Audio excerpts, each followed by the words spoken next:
L'une des fortes recommandations que j'ai faites en Mondovision au président Mahamat Idriss Déby Itno, c'était que, au moment même où il s'engage vers le chemin de la souveraineté tchadienne, en attendant le grand chantier de la réconciliation, du pardon, de la vérité, de la justice, qui va rassembler largement les Tchadiens et les débarrasser de la peur d'être tués chez eux.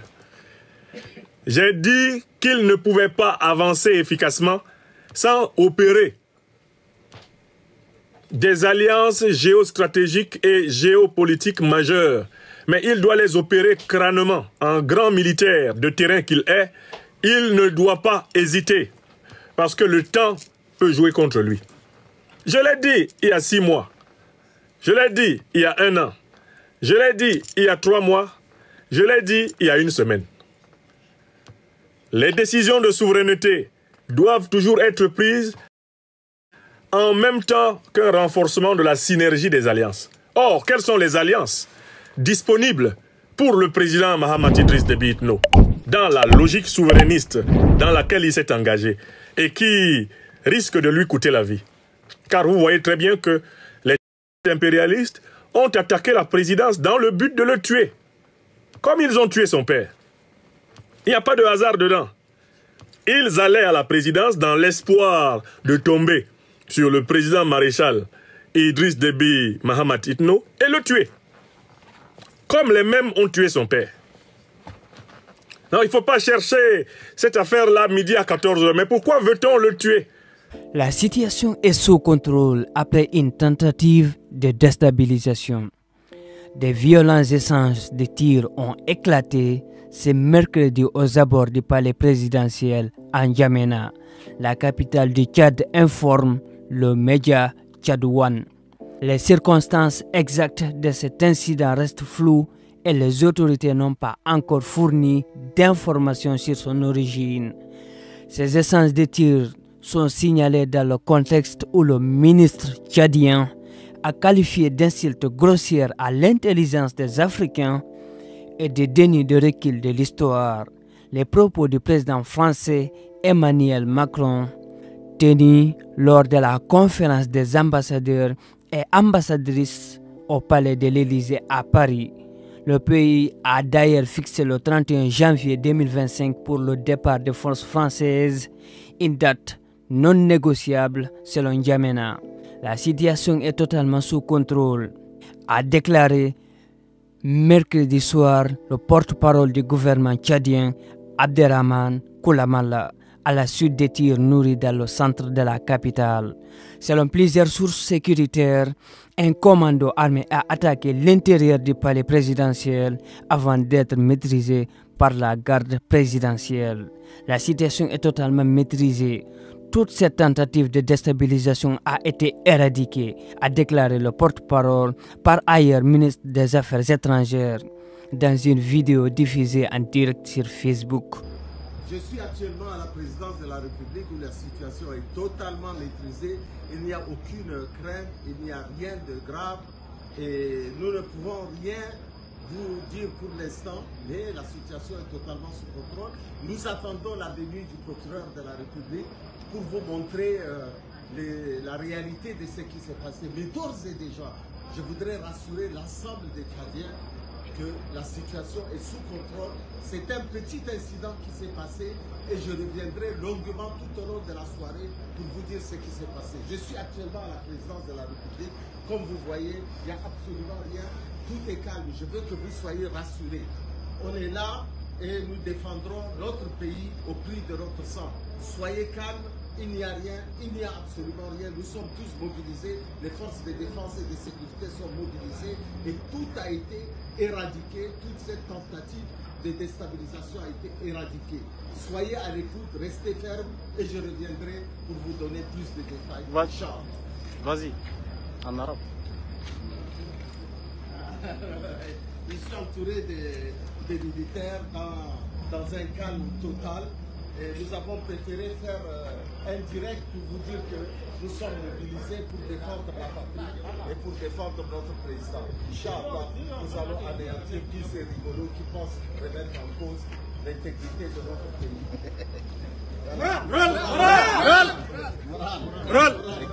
Selon le ministre des Infrastructures, Aziz Mohamed Saleh, la situation est sous contrôle, mais il ne donne pas d'informations sur les personnes impliquées dans les combats. Bon, ils veulent le tuer pour arrêter la politique qu'il a engagée. Ça aussi, c'est pas compliqué. Les Africains aiment trop les explications compliquées. Le monsieur engage une politique ayant pour but de rendre le Tchad aux Tchadiens, l'Afrique à l'Afrique. Mais il y a des gens qui ne veulent pas que le Tchad appartienne aux Tchadiens et que l'Afrique appartienne à l'Afrique. Eux, ils font la politique contraire, qu'ils appellent la réorganisation. Les deux politiques se rencontrent sur le terrain. Et c'est ça qui donne les coups de feu en N'Djamena. C'est ça qui donne la confrontation en N'Djamena. Donc, le président Mahamat Idriss Déby Itno, qu'est-ce qu'il a sous la main comme possibilité? Un, il a à l'ouest de son territoire un grand voisin qui peut servir de médiateur pour l'aider à accélérer son rapprochement avec l'Alliance des États du Sahel. Le Tchad est placé sur la bande sahélienne. C'est un pays grandement sahélien. Un, il fait un pas à gauche. Grande alliance avec l'AES. Ce qui lui permet de bénéficier d'une synergie de défense qui part de Bamako à Ouagadougou, Niamey jusqu'à N'Djamena. Il se dit, mon côté gauche a été solidifié. Il a entrepris une alliance, cette fois-ci à l'Est, avec le général Burhan, en lâchant progressivement son alliance avec le général Hemeti. Il a raison, parce que Burhan est en train de gagner la guerre au Soudan du Nord. Ça peut lui permettre de stabiliser, eh bien, de manière relativement solide, sa frontière côté nord-est.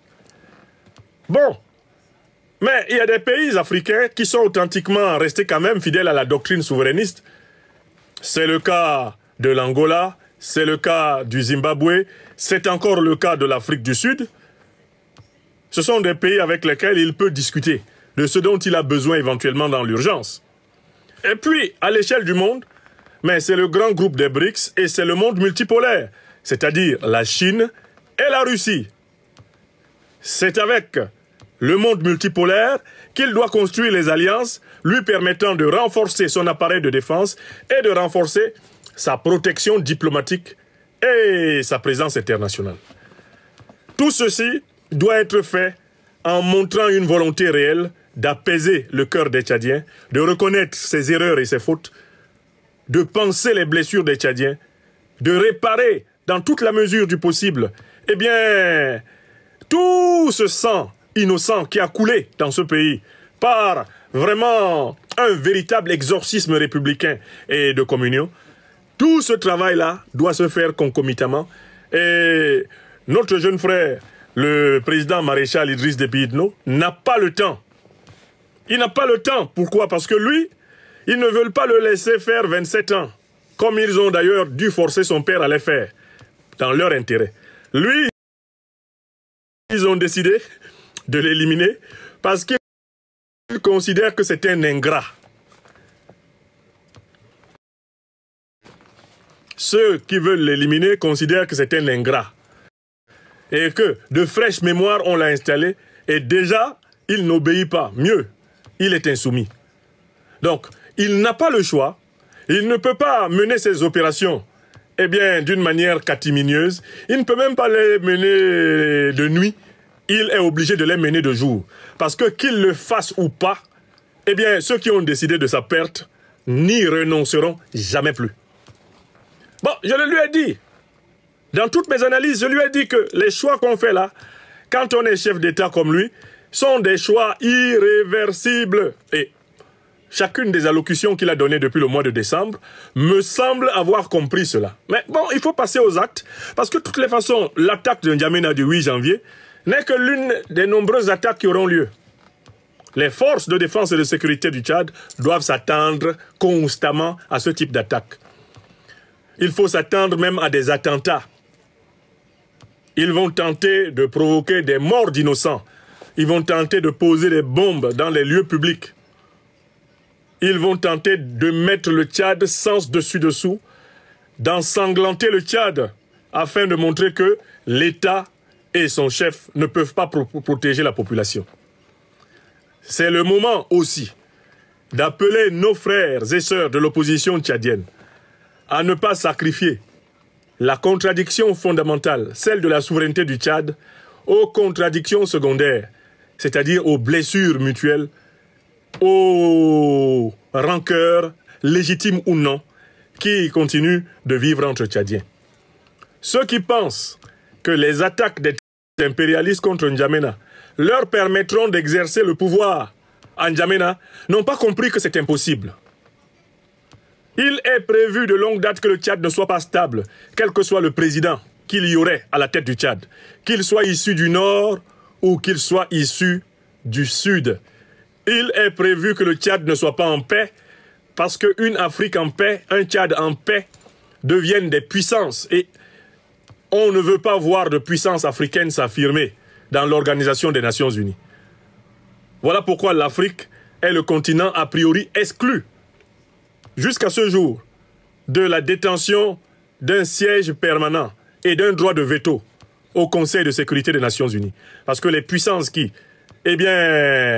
ont colonisé l'Afrique continuent à bloquer l'Organisation des Nations Unies pour que l'Afrique,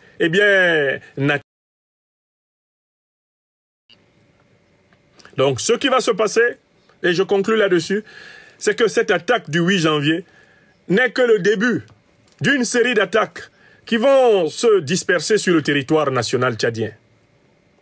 Cette attaque du 8 janvier, appelle l'armée tchadienne à une plus grande discipline,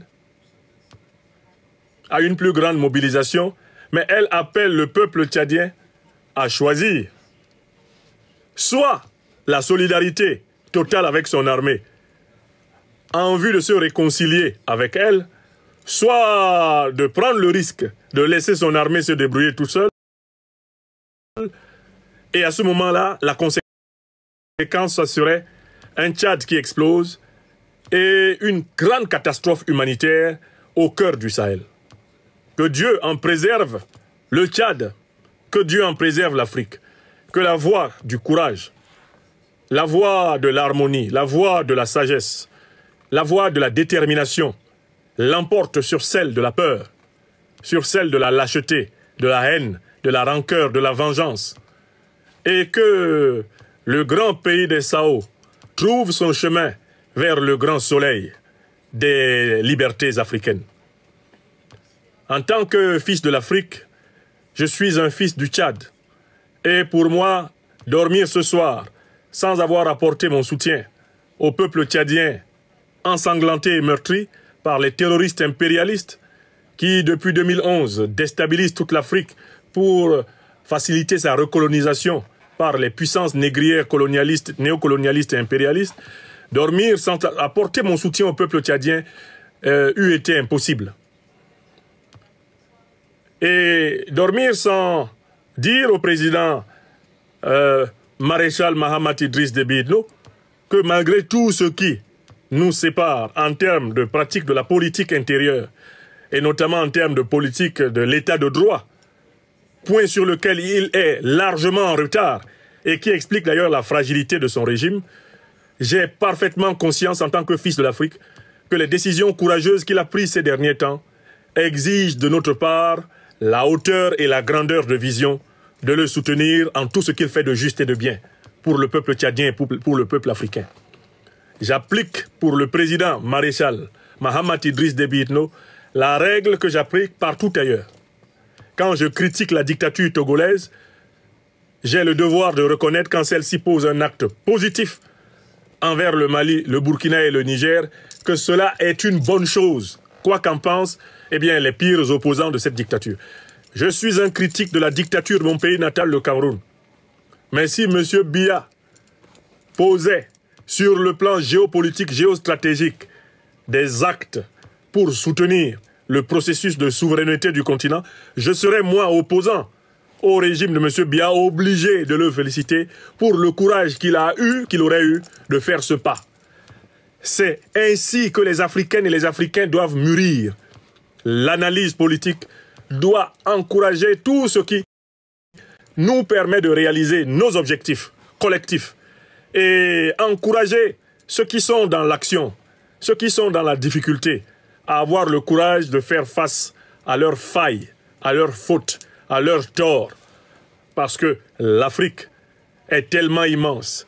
Il y a tellement de possibilités de vie, de communion, d'harmonie pour les peuples africains que ce serait dommage qu'on perde encore une partie de nos forces à nous entre-détruire pour des intérêts non africains. Voilà ma discipline.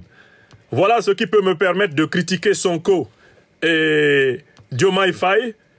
Et quand ceux-ci posent un acte qui va dans le bon sens de l'émancipation africaine, de les féliciter. Oui, nous devons avoir cette capacité dialectique à ne pas jeter le bébé et l'eau du bain. Quand c'est bon, disons que c'est bon. Quand c'est mauvais, disons que c'est mauvais. Encourageons ce qui est bien, décourageons ce qui est mauvais. C'est notre devoir, car l'Afrique, c'est notre Afrique. C'est le legs du Tout-Puissant, de nos ancêtres angélisés. C'est le legs des grands héros du passé, à nos générations actuelles, aux générations de nos enfants, aux générations de ceux qui viendront. Nous n'avons pas le droit de ne pas fructifier le legs, de ne pas rendre aux Africaines et aux Africains d'aujourd'hui et de demain un monde meilleur que celui qui nous a été transmis par nos parents. Force et courage donc à l'armée tchadienne et à son chef, le président maréchal Mahamat Idriss Déby Itno. Force et courage au peuple tchadien. Force et courage à l'opposition tchadienne, républicaine, patriotique, panafricaniste, révolutionnaire, dans la patience qu'elle a de travailler pour aller vers des solutions qui émancipent définitivement un jour le peuple tchadien de tout ce qu'il a retardé, gravement retardé, comme d'ailleurs beaucoup d'autres peuples africains. Faisons preuve de hauteur, faisons preuve d'élévation, faisons preuve de vision et souhaitons que le Tchad adhère demain à l'Alliance des États du Sahel en remplissant toutes les conditions géopolitiques et géostratégiques nécessaires pour être en convergence avec ses frères du Mali, du Burkina et du Niger. Souhaitons un Tchad qui ait le courage d'une réorientation géostratégique et géopolitique vers le monde multipolaire. Et ce n'est pas un hasard si c'est le jour où le ministre chinois des Affaires étrangères est à N'Djamena pour travailler en profondeur sur les grands chantiers de coopération sino-tchadienne. C'est ce jour qui a été choisi pour attaquer, histoire de décourager la diversification du partenariat stratégique du peuple tchadien. Tchadienne, Tchadien, ne te décourage pas, ne nous décourageons pas, ou bien les difficultés achèvent de briser un homme, ou alors elles le rendent plus fort. Tchadienne, Tchadien, il faut maintenant se hisser à cette dimension et agir dans la perspective de l'Afrique libre, de l'Afrique souveraine, et savoir se garantir mutuellement paix. Paix, paix à l'intérieur, afin ensemble et en communion de faire face à l'ennemi qui s'infiltre dans nos dissensions, qui s'infiltre dans nos propres méchancetés, dans nos égoïsmes, qui s'infiltrent dans nos petits calculs et qui nous rend ensemble plus faibles. Force à vous.